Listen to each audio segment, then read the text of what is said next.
हमारे शिक्षक ऐप के माध्यम से हमारी शाला के अंतिम कक्षा के छात्रों की जानकारी हमें ऑनलाइन दर्ज करना है और बताना है कि अब वे किस शाला में अध्ययन करेंगे। इसके लिए विद्यार्थी सहमति का एक ऑप्शन हमारे शिक्षक ऐप में दिया गया है। हालांकि इस संबंध में हम देखें तो लोक शिक्षण संचालनालय मध्य प्रदेश भोपाल के द्वारा एक आदेश पूर्व में जारी किया जा चुका है, जिसमें इस संबंध में विस्तृत जानकारी दी गई है, जिसके बिंदु क्रमांक 3.2 में बताया गया कि कक्षा 5 और 8 में अध्ययनरत विद्यार्थी या कहें आपकी शाला में जो भी अंतिम कक्षा हो, उस कक्षा के विद्यार्थियों से आपको सहमति लेना है और पूछना है कि वे किस शाला में अध्ययन करना चाह रहे हैं और इसकी ऑनलाइन जानकारी हमारे शिक्षक ऐप के माध्यम से दर्ज करना है और छात्रों का जो अनंतिम प्रवेश है, जो प्रोविजनल एडमिशन है, वो दिया जाएगा।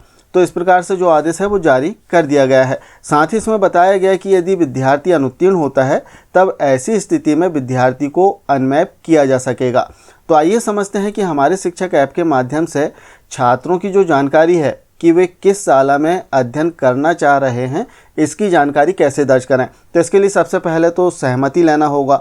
सहमति के लिए जो प्रारूप है कुछ इस प्रकार से आप तैयार कर सकते हैं, जिसमें आप विद्यार्थी या जो अभिभावक हैं उनसे सहमति ले सकते हैं कि जो छात्र है अब वो किस शाला में प्रवेश लेना चाह रहा है, उस शाला का नाम, उसका डाइस कोड, छात्र की समग्र आईडी, छात्र का नाम, इस प्रकार से सारी जानकारी इसमें दर्ज कर सकते हैं आप। और सहमति के लिए यहाँ पर लिखा हुआ है, जो भी छात्र की सहमति है या फिर अभिभावक की सहमति है वो यहाँ पर लिखी हुई है। इसके अतिरिक्त यदि छात्र अध्ययन नहीं करेगा तब क्या कारण है कि वो अध्ययन नहीं करना चाह रहा है, तो उसका कारण आप यहाँ पर लिख सकते हैं। इसके अतिरिक्त यहाँ पर अभिभावक जो हैं वो हस्ताक्षर करेंगे, उनका नाम लिख सकते हैं आप, मोबाइल नंबर। इस प्रकार से एक जो सहमति पत्र है छात्र का या फिर कहें अभिभावक का, वो आप लेकर रख लें और इसकी जो जानकारी है हमारे शिक्षक ऐप में दर्ज कर सकते हैं। हालांकि आदेश में बताया गया है कि त्वरित आपको हमारे शिक्षक ऐप के माध्यम से जानकारी दर्ज करना है। तो इसके लिए हमारे शिक्षक ऐप में कैसे जानकारी दर्ज करेंगे, तो सबसे पहले तो आपको हमारे शिक्षक ऐप को ओपन करना है और इसमें अपने यूज़र नेम और पासवर्ड से लॉगिन कर लेना है। यूज़र नेम आपका यूनिक आईडी होगा और पासवर्ड जो भी आपने क्रिएट किया है एजुकेशन पोर्टल 3.0 का, वो इसमें फिल करें और लॉगिन कर लें। जैसे हम लॉगिन करेंगे थोड़ी प्रोसेस होगी और इसके उपरांत यहाँ पर आप देखेंगे कि काफ़ी सारे ऑप्शन आपको देखने के लिए मिलेंगे। आपको स्क्रीन को नीचे स्क्रॉल करना है और यहाँ पर जो त्वरित लिंक लिखा हुआ है इसमें एक ऑप्शन आपको मिलेगा विद्यार्थी सहमति का, आपको इसे ओपन कर लेना है। ओपन करने के बाद में यहाँ से आपको अपनी अंतिम कक्षा चुनना है। जैसे कक्षा 5 यदि आपकी लास्ट क्लास है तब आप कक्षा 5 सेलेक्ट करें और यदि कक्षा 8 हो तो 8 सेलेक्ट करें और विद्यार्थी की सूची देखें। इस ऑप्शन पर जैसे ही आप क्लिक करेंगे तो सबसे पहले तो संख्यात्मक जानकारी आएगी कि संबंधित कक्षा में कुल कितने विद्यार्थी हैं, कितने छात्रों की सहमति आपके द्वारा भर दी गई है और शेष कितने छात्र हैं। इस प्रकार से संख्यात्मक जानकारी आएगी। अब स्क्रीन को नीचे स्क्रॉल करने पर आप देखेंगे कि छात्रों के नाम आएंगे और 3 ऑप्शन इसमें आपको देखने के लिए मिलेंगे। पहला ऑप्शन इसी विद्यालय में, अर्थात पहला जो ऑप्शन यदि आप सेलेक्ट करते हैं तो नीचे आपके विद्यालय का नाम आ जाएगा। जैसे आप देख सकते हैं आपके विद्यालय का नाम आ गया है और इसका अर्थ होगा कि छात्र यदि आपके ही विद्यालय में है, अर्थात छात्र अनुत्तीर्ण हो गया है, तभी तो वो आपके विद्यालय में है। नहीं तो आपकी अंतिम कक्षा से यदि वो उत्तीर्ण होता तो वो किसी अन्य विद्यालय में प्रवेश लेगा। यदि आप पहला ऑप्शन सेलेक्ट करते हैं अर्थात छात्र अनुत्तीर्ण हो गया है। सेकंड जो इसमें ऑप्शन आएगा वो अन्य विद्यालय, अर्थात यहाँ पर जैसे आप क्लिक करेंगे तो यहाँ पर आपको विद्यालय खोजना होगा।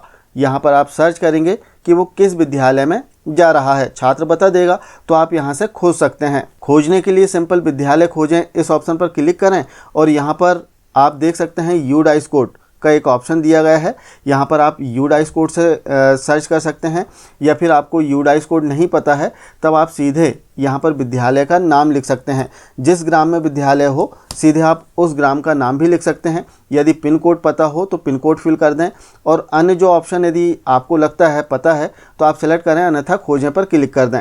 जैसे आप खोजें पर क्लिक करते हैं तो नीचे संबंधित जो ग्राम आपने टाइप किया है, जिससे सर्च किया है, या जो डाइस कोड आपने फिल किया है उससे संबंधित डिटेल नीचे आ जाएगी। तो आपको यहाँ से विद्यालय चुन लेना है। विद्यालय चुनने के लिए आपको सिंपली इस पर सेलेक्ट करना होगा। जैसे हम सेलेक्ट करते हैं तो यहाँ पर विद्यालय आ जाएगा। अब थोड़ा सा आप नीचे स्क्रॉल करेंगे और यहाँ पर सहमति सहज है, जैसे आप इस पर क्लिक करते हैं तो छात्र जो है संबंधित विद्यालय के लिए मैप हो जाएगा। इसके बाद में यदि हम देखें तो इसमें तीसरा ऑप्शन दिया गया है कहीं नहीं, अर्थात छात्र पढ़ना नहीं चाह रहा है। तब इसके लिए आपको कारण बताना होगा। आप नीचे देखेंगे कि कारण लिखे हुए हैं। जैसे हम इस पर क्लिक करते हैं तो काफ़ी सारे कारण आए हुए हैं। शाला का वातावरण अच्छा ना होना, कृषि, मजदूरी, जानवर चराना आदि के कारण, समय नहीं मिलने से, निशक्तता या लंबी बीमारी के कारण, परिवार आर्थिक स्थिति कमज़ोर होने के कारण, शिक्षक का व्यवहार अच्छा ना होना, या फिर इसमें अन्य और भी ऑप्शन दिए गए हैं जैसे शाला में पढ़ाई ना होना, शैक्षिक सुविधाओं का अभाव या अधिक दूरी पर स्कूल होना, अन्य संस्था में प्रवेश लेना है अर्थात ओपन स्कूल, ITI, स्वाध्यायी छात्र के रूप में, भाई बहनों या बच्चों की देखभाल के कारण वो पढ़ाई नहीं कर पा रहा है। तो इस प्रकार से काफ़ी सारे ऑप्शन इसमें दिए गए हैं। जो भी ऑप्शन छात्र ने या फिर छात्र के अभिभावक ने आपको बताया है वो आप यहाँ पर सिलेक्ट कर सकते हैं। इन ऑप्शनों में यदि कारण ना हो तब आप अन्य कारण को सेलेक्ट कर सकते हैं। और इसके बाद में आपको जो अभिभावक हैं उनका 10 अंकों का जो मोबाइल नंबर है वो लिखना है और आपकी जो टिप्पणी है वो आप यहाँ पर लिख सकते हैं। और इसके बाद में सहमति सहेजें, इस ऑप्शन पर आपको क्लिक कर देना है। तो छात्र की जो सहमति है वो इसमें आ जाएगी। तो इस प्रकार से हमें जो सहमति है हमारे शिक्षक ऐप के माध्यम से छात्रों की सहमति इसमें दर्ज करना है। लेकिन ध्यान रखें, बिना छात्रों की सहमति के आप इसमें जानकारी दर्ज ना करें। और हो सके तो जो कंसेंट लेटर है, जो सहमति पत्र है, इसकी हार्ड कॉपी अपने पास में अभिभावक के हस्ताक्षर कराकर जरूर रखें। तो आशा है जानकारी आप समझ पाए होंगे कि हमारे शिक्षक ऐप के माध्यम से हम छात्रों की सहमति कैसे दर्ज कर सकते हैं। मिलते हैं कुछ इसी प्रकार की जानकारियों के साथ में नेक्स्ट वीडियो में। तब तक के लिए जय हिंद।